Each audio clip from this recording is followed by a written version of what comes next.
Hello, how are you today? Welcome to my Facebook Live. I want to talk to you today about your inner voice. Some people call it inner voice, some people call it self-talk, some people call it your shadow. And by the way, I'm Karen Barno. Welcome again to my Facebook Live. If you have any questions about me, jump over to KarenBarno.com. Your inner voice, your self-talk, your shadow, your childhood shadow imprint, your imprints is either going to support you or work against you. The inner voice has been with you since you were born. And the inner voice we carry with us, and some people even call it your inner child, because you can't turn that voice off. That is the voice that is either telling you, who do you think you are to apply for that job? Who do you think you are to do this or that? You're not worthy, you're not smart enough, you're not pretty enough. It's your inner voice. And a great example of an inner voice is, when I first took this job, I was still kind of train wreckish, but could hold my own, and was doing well. I was building the association, everything was great, until we made the decision to move my office to an office. I'd been working out in my living room for 3 or 4 years, and nobody knew it. We kept it so quiet that people thought I had an office somewhere out there in Phoenix. So it was finally time to really get an office so we could have real committee meetings and real board meetings. So we went out, I found an office, we moved in, we had to buy furniture, we had to do all this stuff. Well, now the game has changed in my mind, because if something happens to the association, that's okay because we're in my living room, but now I have an office and I have staff that's depending on me to run this. And it was just, my self-talk went crazy. My self-talk spent 90% of the time saying, this is never gonna work, you're gonna lose the building, nobody's gonna keep working, nobody's gonna work for you even when you're ready to start hiring, your furniture's gonna get repossessed, the building's gonna burn down, you're not gonna be able to pay rent, you're gonna leave in humiliation.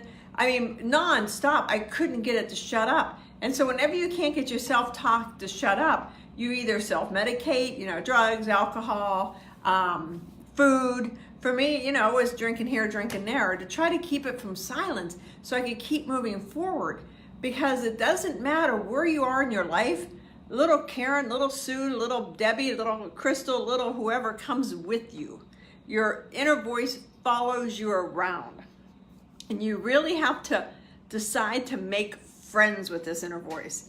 Now, your inner voice can, like I said, it can support you or not. I was talking to my daughter about this, because my daughter's a weightlifter, she works out, she's very disciplined. And I was talking to her about the inner voice and how it works to discourage you. And she said, no, Mom, my inner voice supports me. My inner voice, when I want to work out, says, yeah, Alex, let's go work out because we're going to look good and feel good. Well, not everybody has made friends yet with their inner voice.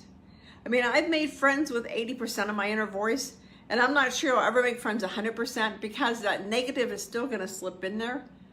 But when a negative slips in there, I always say 2 positives. I got that from Richard Simmons. I don't know how many of you know Richard Simmons. He was he was a big exercise guy, weight loss guy, dancing with the 50s, I don't know. But he was on David Letterman one time, and he says whenever he thinks a negative, he says 2 positives to reframe it, to move it to the middle. So it doesn't matter where you're at in life, and it doesn't matter what's going on, you still bring that inner voice with you. You're still bringing the younger you. And the younger you is the one that has heard the negative comments. The younger you is the one that, people have said bad things to, whether it's, you're always gonna be chubby, or you're always gonna be, whatever. You're never gonna be as smart as your sister.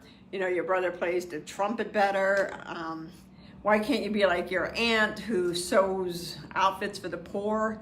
And that sticks with you, but it changes in our mind. So for a perfect example, and I'm making this up, of course, a perfect example is you could have a relative who loves to sew. And so she sews outfits for the sisters of the poor. And so she says to you, you should really learn how to sew outfits for the sisters of the poor because it's so gratifying. And you're like, yeah, sewing really isn't my thing. Don't really like it. And she'll look at you and say, oh, it's because you can't do it. You're just not creative. Well, what you took out of that wasn't that you can't do it or you don't want to do it. You're not creative. Now, sewing, although it's creative, there's other creative outlets. But in your mind, you have flipped the switch on, I'm not creative. So when people are like, do you want to, have you ever thought about taking an art class? No, I'm not creative. Have you ever thought about crocheting? I'm not creative. Because you're still, that little person in your mind, that self-talk, that inner voice is still carrying you that message. And until you take time to look within to heal that message and to find it, and that's the hard part. You're digging for diamonds in a diamond mine where you haven't found the vein yet of diamonds. And you're digging and digging and digging and digging because you don't know where to look. And you don't want to look. Because looking at your inner voice, at your self-talk, is scary. When I had to finally sit down and say, Karen, you cannot go through it like this. You have got to figure out how to resolve your self-talk because it's just nonstop negative. And once I wasn't, everything just took off. And you'll see this probably about another hour and a half. I received a testimonial from one of my clients, Peggy. And it's about how once you figure it out, once you figure out what's in your way, the world is your oyster. There's nothing you can't do, but you have to figure it out.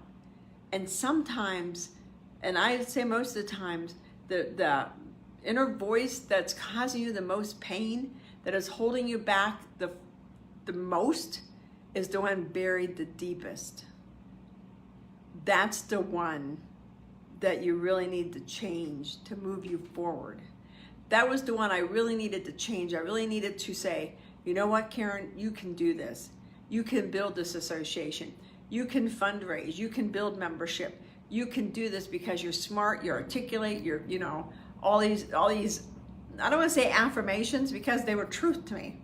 I was telling myself my truth and I was rescheduling it. And I went back and I've talked about it before. I went back and realized that growing up, my mother, didn't like me to be the center of attention. And I just got one of those big personalities that it is what it is.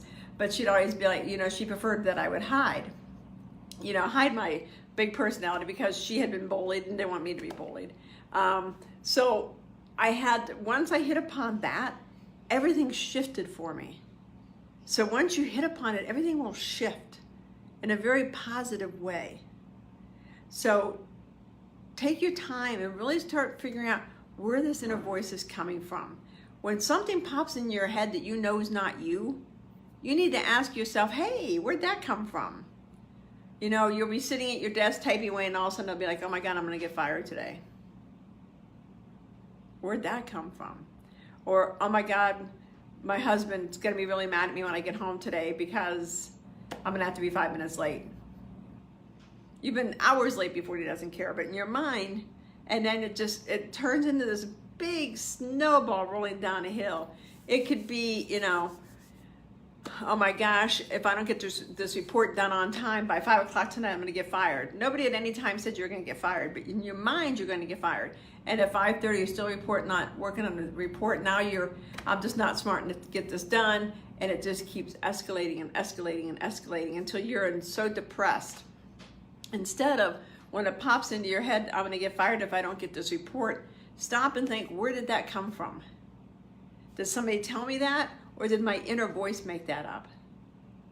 Because I'm 99% sure your inner voice made it up. Because and I've talked about this all the time because it's so important. Your inner voice is connected to your ego, and your ego is your flight or fight defense. And it wants to keep in a small square room. It doesn't want you to budge. It wants you to stay safe. And when you step out of the safety zone, going from my living room into an office, it sets off alarm bells of, oh my God, she's trying something new. We can't have that. She may not be safe. How do we get her back to her living room? And that's what your subconscious, your ego, works on. So whenever you try something new and you get all these alarm bells going off, you got to stop and ask yourself, is this alarm bell legit or is it my ego? If you're sitting at a restaurant and you go to leave the restaurant and your alarm bells go off of like, oh my gosh, I can't walk out to my car by myself. You may want to say, where's this coming from? Is there a reason why I feel fear? Because sometimes your inner voice is legit. Sometimes it's a legit alarm that you need to kind of look at and say, okay, where's this coming from? And other times it just wants to keep you safe. So make friends with your inner voice. And if you need help with that, please reach out to me. Go to my website, KarenBarnard.com. I have a midlife mentoring program up there where we can really work together for 90 minutes to start looking at your inner voice to see where it's linking to. Because once you figure out where your inner voice came from and what was said and how you interpreted it, you can then heal it. And healing the inner voice, once you find it, is a lot easier than finding it. Because once you say, you had an inner voice that it was your fault your parents divorced because your parents were fighting one day and you made a big deal out of it. Your parents weren't fighting one day, you made a big deal out of something. They ran to your defense, then they started arguing, and in that moment in time they said, I want a divorce. Now they wanted this divorce for years, but that moment in time is when they brought it up. So you link in your mind that your parents got a divorce because you asked for $1 for a Dairy Queen and one said yes and one said no. Once you reach back and find that, you'll be shocked at how quick it heals because you're an adult now. Now you understand how the world works. Now you understand that you're not getting a Dairy Queen is not going to cause your parents to divorce. That there was a million other things happening and you became the excuse. So I hope that example helps you on how it could be the same thing that, you know, you were really good at algebra. So you're in algebra class and you think you're really good at it and you get to quadratic equations, and I know I screwed up the pronunciation of that words, but you math wits know what I mean. And you get it back and you go up to the teacher and say, you know, I'm really good at math. And they say to you, well, you're not good at that, are you? And in your mind, you're not good at math anymore. But all they were saying is you're not good at that one piece. Let's work together. So the rest of your life for years, I'm not any good at math. I suck at math.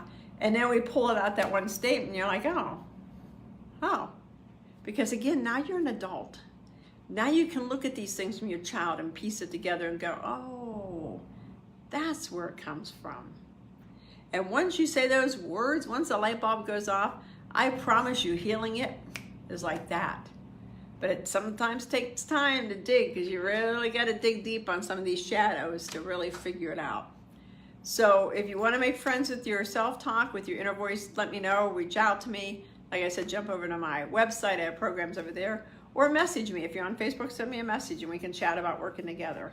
But once you heal your self-talk, your inner voice, once you figure out the why behind you do something, the why behind your weight, the why behind your relationships, the why behind your work life, the why behind your friendship, your why behind you can't keep money, you make money, you can't keep it, or you have debt. Once you figure out why, the rest is easy. And I've done a lot of inner work because I've been very train wrecky most of my life. So I can tell you that once I figure out each piece, it's like, oh, okay. You know, once I realized that I am good at math, it was like, oh, I'm not good at accounting. That debit credit shit is ridiculous. I will never understand how you can be a debit here, a credit there, and it's the same dollar. But in this column, it's a debit, and it's, oy vey. That's why I have an accountant. So if you have any questions, let me know. If you want to work with me, please reach out to me.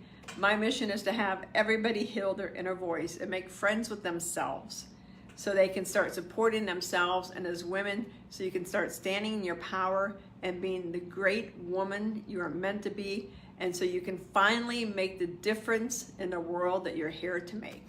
I'll talk to you guys later. Have a great day, and remember, sharing is caring. Share this with all of your friends, to anybody that you think could benefit from making friends with their inner voice. I'll talk to you guys later. Bye-bye.